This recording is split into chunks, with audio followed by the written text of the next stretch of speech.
जय श्री कृष्णा। राधे राधे। आप और आपके पूरे परिवार पर भगवान विष्णु की कृपा सदैव बनी रहे। आज हम सुनेंगे भादो मास के शुक्ल पक्ष में 16 दिनों तक सुनी जाने वाली महालक्ष्मी की पावन कथा। पौराणिक कथा के अनुसार प्राचीन काल में एक बार एक गांव में गरीब ब्राह्मण रहा करता था। वह भगवान विष्णु का परम भक्त था। एक दिन उसकी भक्ति से खुश होकर भगवान विष्णु ने उसे दर्शन दिए और मनचाहा वरदान मांगने को कहा। ब्राह्मण ने कहा उसके घर में हमेशा लक्ष्मी का वास हो। इस इच्छा को जानने के बाद विष्णु जी ने कहा कि उसे लक्ष्मी तो प्राप्त हो सकती है, लेकिन उसके लिए उसे थोड़ा प्रयास करना होगा। भगवान विष्णु ने कहा कि मंदिर के सामने एक स्त्री रोज आती है और यहाँ आकर उपले पाती है। तुम बस अपने घर उन्हें आने का निमंत्रण देना। वह स्त्री ही देवी माँ लक्ष्मी है। अगर वह स्त्री तुम्हारे घर आती है तो तुम्हारा घर धन धान्य से भर जाएगा। इतना कहकर भगवान विष्णु अदृश्य हो गए। अगले दिन सुबह 4 बजे ब्राह्मण मंदिर के सामने बैठ गया। जब धन की देवी माँ लक्ष्मी उपले पाथने आई तो ब्राह्मण ने उन्हें अपने घर आने का निवेदन किया। ब्राह्मण के वचनों को सुनकर लक्ष्मी जी समझ गई ये सब विष्णु जी का किया धराया है। माता लक्ष्मी ने कहा कि तुम 16 दिनों तक महालक्ष्मी का व्रत को विधि पूर्वक करो और रात दिन चंद्रमा को अर्घ्य दो तो मैं तुम्हारे घर आऊँगी। देवी के कहे अनुसार ब्राह्मण ने देवी का व्रत एवं पूजन किया। उत्तर की दिशा की ओर मुख करके लक्ष्मी जी को पुकारा। अपने वचन को पूरा करने के लिए धन की देवी प्रकट हो गई। उन्होंने गरीब ब्राह्मण के हर कष्ट को दूर किया और उसके घर को सुख संपत्ति से भर दिया। इस कथा को सुनाने वाले, सुनने वाले, हुंकार भरने वाले, उनकी सभी मनोकामनाएं पूर्ण करना। बोलिए लक्ष्मी माता की जय। बोलिए विष्णु भगवान की जय। आइए अब हम सुनेंगे महालक्ष्मी की दूसरी पौराणिक कथा। पौराणिक कथा के अनुसार एक बार भगवान विष्णु मृत्यु लोक यानी भूलोक में गमन करने के लिए निकल पड़े। माता लक्ष्मी ने भी निवेदन किया कि वह भी उनके साथ आना चाहती है। भगवान विष्णु उनके स्वभाव से परिचित थे, इसीलिए पहले ही उन्हें आगाह कर दिया कि मैं आपको एक ही शर्त पर साथ लेकर चल सकता हूँ। माता लक्ष्मी मन ही मन बहुत ही प्रसन्न हो गई कि चलो शर्त ही सही, भगवान साथ ले जाने के लिए तो माने। माता फटाक से बोली मुझे सारी शर्तें मंजूर है। भगवान विष्णु ने कहा जो मैं कहूँ, जैसा मैं कहूँ आपको वैसा ही करना होगा। माता बोली ठीक है, आप जैसा कहेंगे मैं वैसा ही करूँगी। दोनों भूलोक पर आकर विचरण करने लगे। एक जगह रुककर श्री हरि ने माता से कहा कि मैं दक्षिण दिशा की तरफ जा रहा हूँ, आपको यहीं पर मेरा इंतजार करना होगा। यह कहकर भगवान विष्णु दक्षिण दिशा की तरफ बढ़ गए।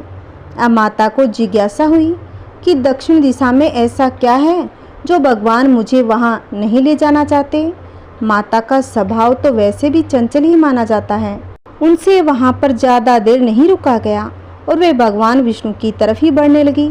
आगे जाकर माता को सरसों का खेत दिखाई दिया। उसकी सुंदरता ने माता का मन मोह लिया। वे फूलों को तोड़कर अपना श्रृंगार करने लगी। इसके बाद वे कुछ ही दूर आगे बढ़ी थी कि गन्ने के खेत उन्हें दिखाई दिए। उन्हें गन्ना चूसने की इच्छा हुई तो गन्ने तोड़कर उन्हें चूसने लगी कि भगवान विष्णु वापस आ गए।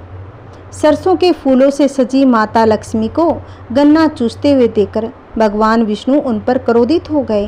भगवान ने कहा कि आपने शर्त का उल्लंघन किया है। मैंने आपको वहां रुकने के लिए कहा था, लेकिन आप नहीं रुकी और यहाँ किसान के खेत से फूल व गन्ने तोड़कर आपने अपराध किया है।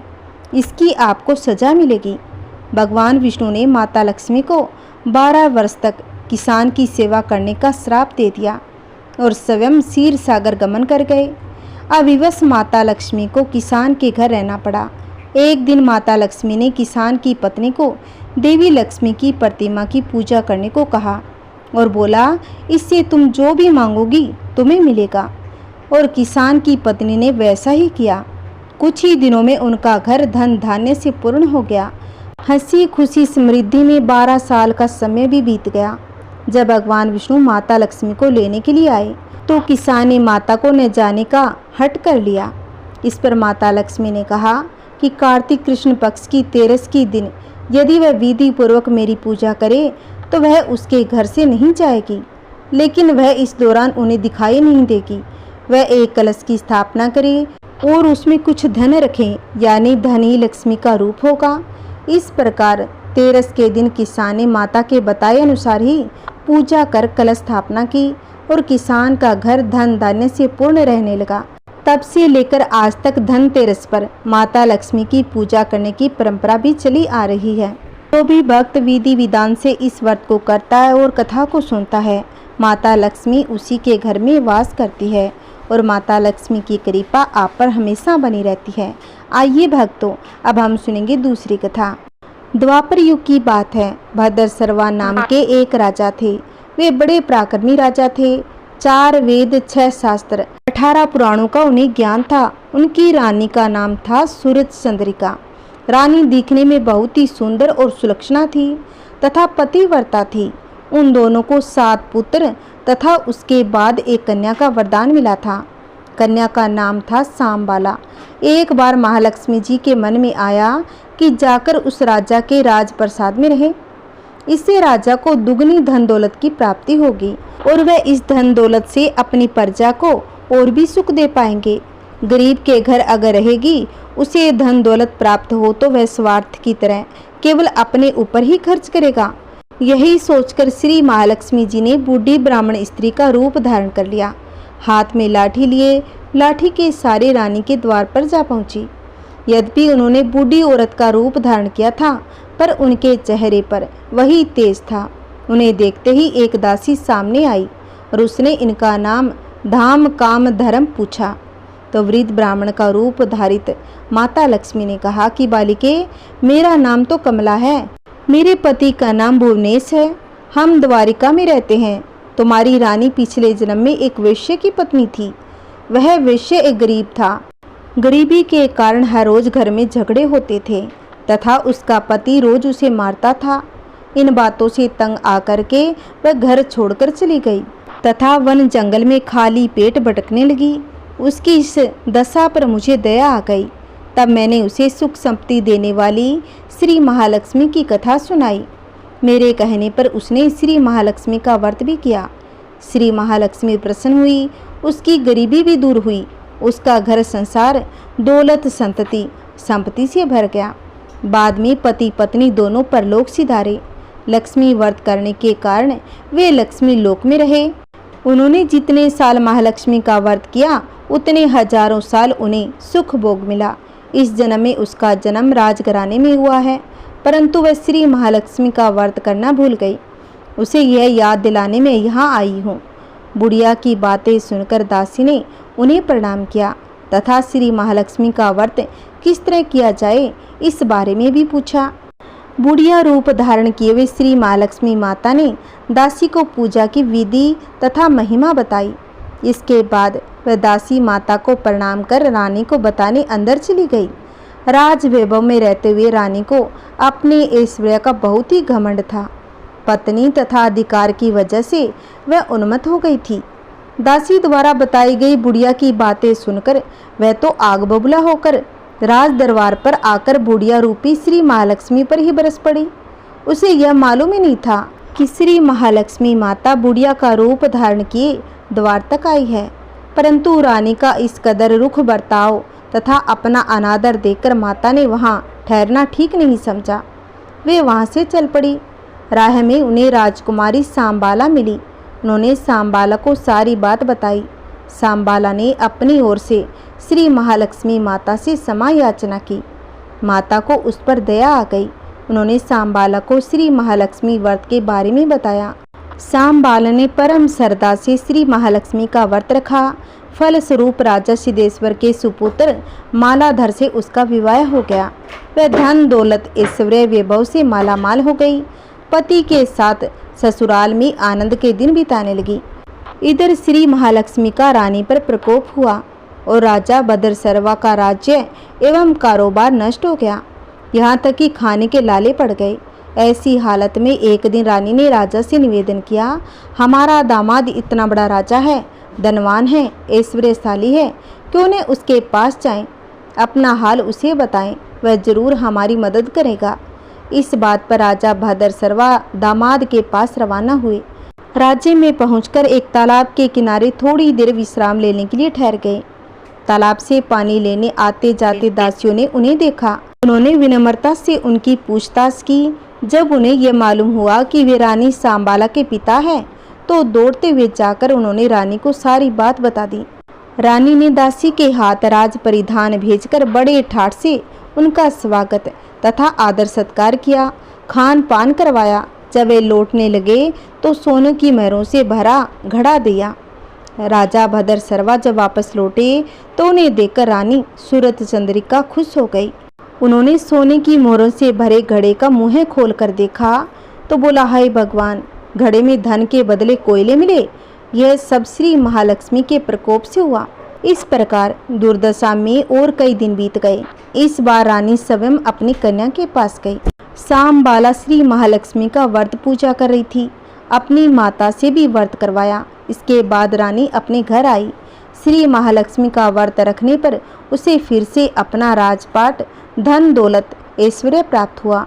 वह फिर से सुख शांति आनंद में जीवन बिताने लगी। कुछ दिनों के बाद राजकन्या सांबाला अपने पिता के घर आई। उसे अपने घर देखकर सूरत चंद्रिका को पुरानी बातें याद आ गई और सांबाला ने अपने पिता को घड़ा भर कोयला दिया था। इसी कारण सांबाला को पिता के घर आने पर उसका कोई आदर सत्कार नहीं हुआ, बल्कि अनादर ही हुआ। पर उसने इस बात का बुरा नहीं माना। अपने घर लौटते समय उसने पिता के घर से थोड़ा नमक लिया। अपने घर लौटने पर उसके पति ने पूछा, अपने मायके से क्या लाई हो? इस पर उसने जवाब देते हुए कहा, वहाँ का सार लाई हूँ। पति ने पूछा, इसका मतलब क्या हुआ? सांबाला ने कहा, थोड़ा धैर्य रखो, सब मालूम हो जाएगा। उस दिन सांबाला ने सारा भोजन नमक डाले बिना ही बनाया और परोस दिया। पति ने खाना चखा, सारा खाना नमक बिना ही था, इसलिए स्वाद नहीं आया। फिर सांबाला ने थाली में नमक डाला, इससे सारा भोजन स्वादिष्ट लगने लगा। तब सांबाला ने पति से कहा, यही है वह मायके से लाया हुआ सार। पति को उसकी बात सही लगी। फिर वह दोनों हंसी मजाक करते हुए भोजन करने लगे। कहा गया है कि इस तरह जो कोई श्रद्धा भाव से श्री महालक्ष्मी की पूजा करे, उसे माता की कृपा प्राप्त होती है, सुख संपत्ति शांति प्राप्त होती है, सभी मनोकामनाएं पूर्ण होती है। परंतु ये सब प्राप्त होने पर माता की पूजा को भूलना नहीं चाहिए। सत सत वंदन मातु को, कोटिस कोटि प्रणाम, आकर मात विराजिए मन के पावन धाम। जय माँ लक्ष्मी की। एक गांव में एक साहूकार रहता था। साहूकार के घर एक बेटी थी। वह रोज पीपल को सींचने जाती थी। पीपल के वृक्ष में से लक्ष्मी जी प्रकट होती थी और चली जाती। एक दिन लक्ष्मी जी ने साहूकार की बेटी से कहा, तू मेरी सहेली बन जा। तब लड़की ने कहा, मैं अपने पिता से पूछकर कल बताऊंगी। साहूकार की बेटी ने घर जाकर अपने पिता को सारी बात कह दी। तब उसके पिताजी बोले, वह तो लक्ष्मी माता है, अपने को और क्या चाहिए, तू लक्ष्मी जी की सहेली बन जा। दूसरे दिन वह लड़की फिर गई।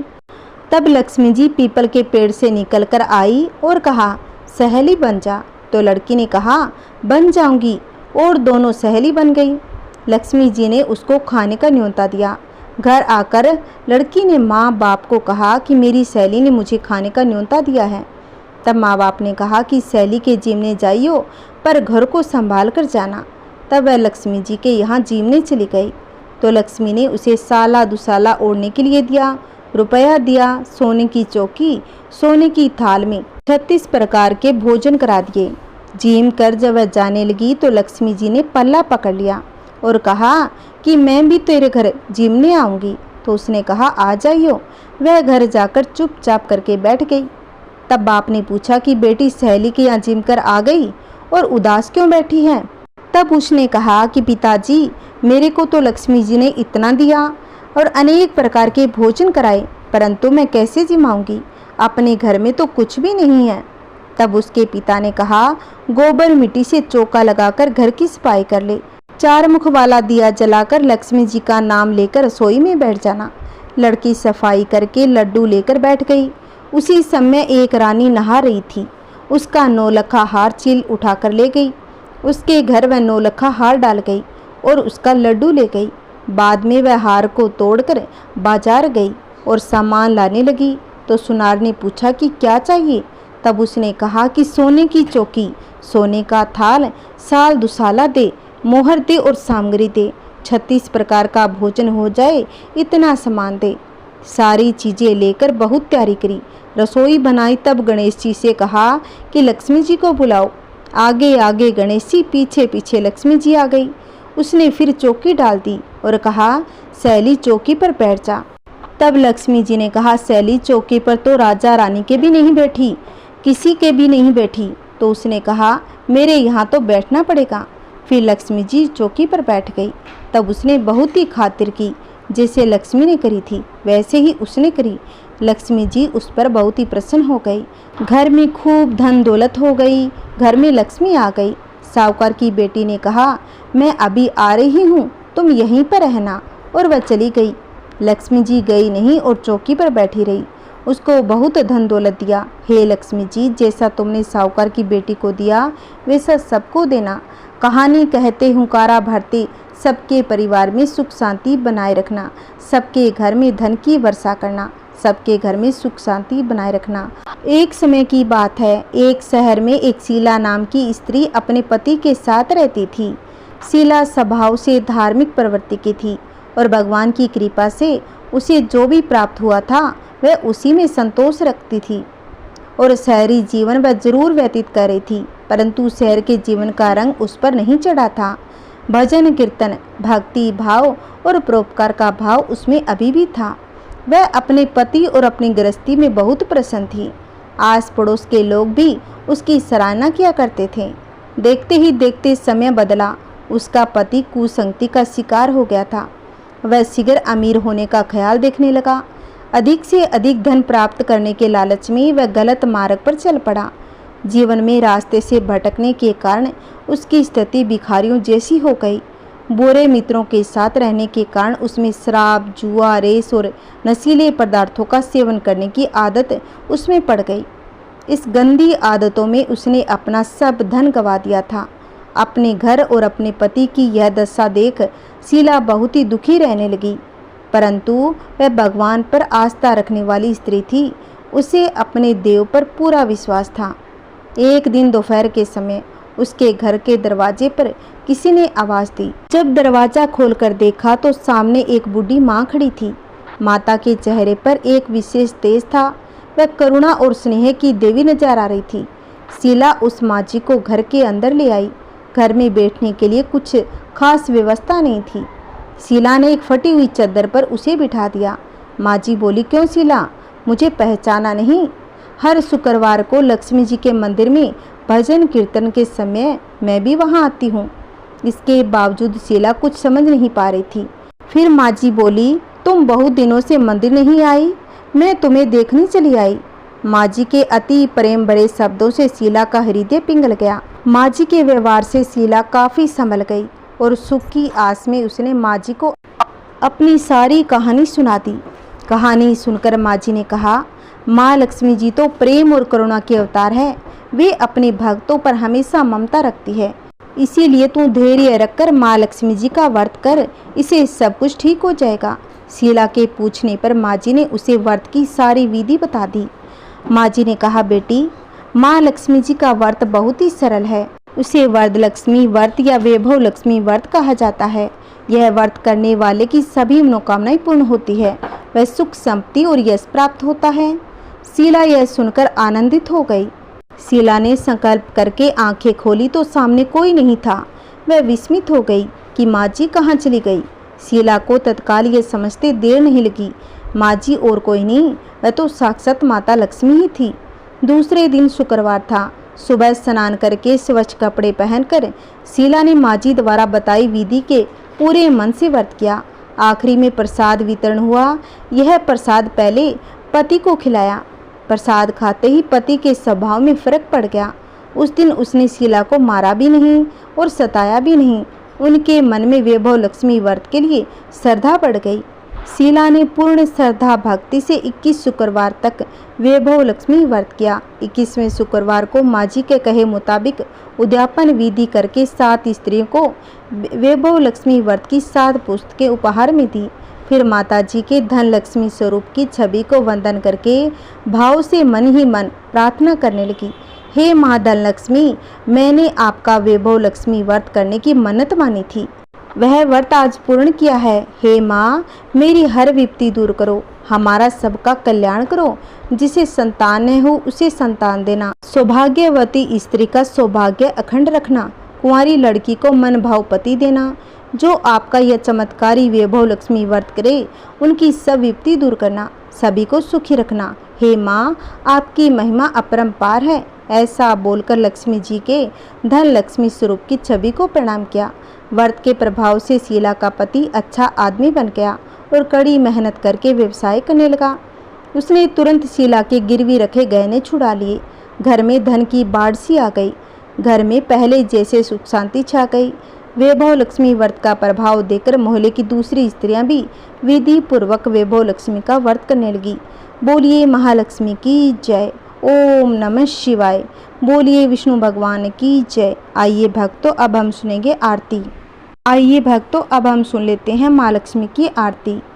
ओम जय लक्ष्मी माता, मैया जय लक्ष्मी माता, तुमको निस दिन सेवत, तुमको निस दिन सेवत, हरि विष्णु विधाता। ओम जय लक्ष्मी माता, उमा रमा ब्रह्माणी, तुम ही जग माता, मैया तुम ही जग माता। सूर्य चंद्रमा ध्यावत, सूर्य चंद्रमा ध्यावत, नारद ऋषि गाता। ओम जय लक्ष्मी माता, दुर्गा रूप निरंजनी, सुख संपत्ति दाता, मैया सुख संपत्ति दाता। जो कोई तुमको ध्यावते, जो कोई तुमको ध्यावते, रिद्धि सिद्धि धन पाता।